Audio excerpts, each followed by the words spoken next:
Hey guys, we are reviewing the LG W30 today, one of the three smartphones launched in the W series and is all set to offer a triple camera setup at just under 10,000 rupees. LG is shifting its focus to the more price sensitive smartphone segment and is getting more relevant in the Indian online market with an extremely competitive pricing strategy. Now, the W30 is an upper entry level smartphone with a MediaTek P22 processor clocking in at 2 GHz with 8 cores. 32 gigs of onboard storage, 3 gigs of RAM, and a decently sized 6.26-inch IPS LCD display. And it's running Android 9 Pie. The back of the W30 is probably one of its best design features. This is the Aurora Green, and there are two more colors, one in blue and the other in grey. And so you've got three colors to choose from. And you can also see the most important feature of the W30, the triple camera setup. You get three lenses, you get an ultra-wide lens, a regular lens for low light, and the depth sensor. And you also get the physical fingerprint sensor at the back. There is a 3.5mm headphone jack, USB 2.0 for data syncing and charging along with the speaker grill, and a hybrid SIM tray, so you can either use two SIM cards at the same time, or you can have one SIM card and one microSD card so you can expand storage as well. Jumping onto the software, the LG W30 is running Android 9 Pie, and you get pure Android experience, nothing overlaid on top. It's one of the lightest and the purest form of Android Pie you can get in the market. So just all the basic apps are installed, the settings, the toggles, everything that you see is going to be very similar to any Android 9 pure Google stock experience. Of course, you do get the option to have a dark theme as well. You could switch back to light whenever you want. Now, all the apps that you see, these are the basic ones that are installed. There are no additional third-party apps that you get on this phone, which is great because it saves you a ton of space and gives you the flexibility of installing what you like. But yeah, everything is basically Google in here. So whether it's the dialer or the contacts app or the messages, even the file manager and the video calling app, they're basically all from Google. Of course, you're free to download anything that you like. But I think that's the idea, to keep it as simple as possible for you guys.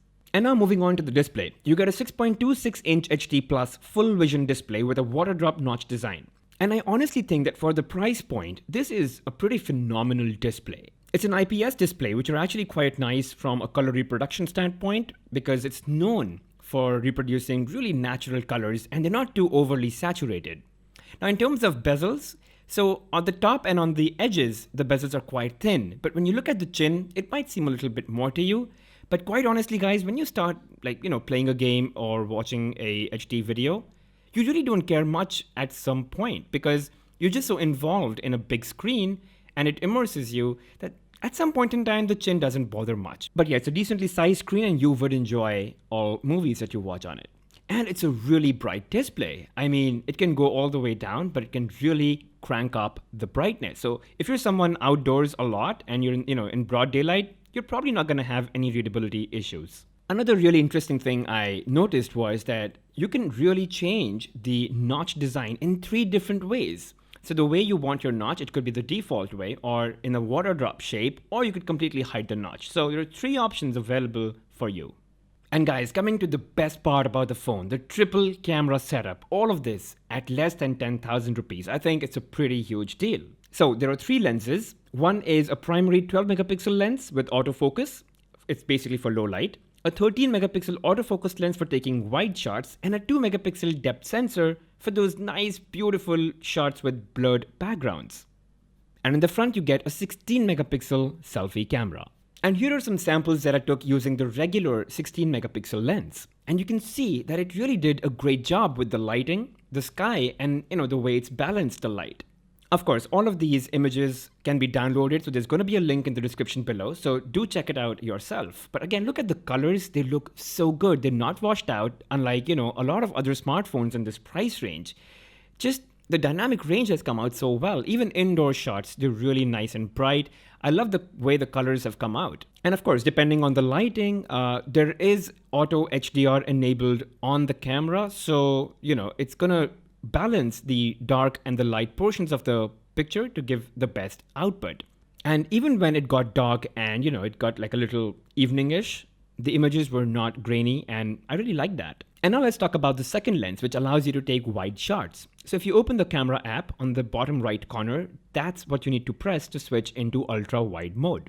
Once you do that, you can Now, for example, this is a shot I took using the regular lens, and when I switch to wide, that's what happens. Just look at what you can shoot. It's just so beautiful, it's so massive. And it's just the field of view increases so well. So look at this and now look at that. And of course, you don't have to get stuck to landscape shots. You can go portrait as well. So let's say this is what I had earlier, and then boom, there you go. Just look at how much more you can capture in wide mode. And lastly, the third lens, which uses the aperture mode. This is the way you actually activate the third lens to capture those shots that have beautiful background blurs. You can also adjust the blur level, so that's entirely up to you, and it does so in real time. And again, here are some samples that you could have a look. Again, all of these are available for download, so go ahead, download and check them out for yourself. Additionally, you can also take panoramic shots, so just have to go all the way on the left to the panorama mode, and then you can just start panning to take those. Also, as I said, there is HDR auto enabled onto this phone. In case it's too dark, you can also go into settings and enable the night mode. There's also time lapse and slow motion. Now, there are a bunch of settings that you could play around with, and that'll just improve your overall experience with the camera. In terms of video, it can shoot 1080p and 720p videos at 30 frames per second. There's also a beauty mode, which basically allows you to manipulate the skin, so the skin tone, the whitening of the skin, and the rosy tonality of whoever is in the shot. So all of those are something you can edit and just make someone look a lot prettier. So guys, that's all I have on the LG W30. LG has been making phones for a long time. In fact, it was the first brand to make the Google Nexus phone, and that was a super hit.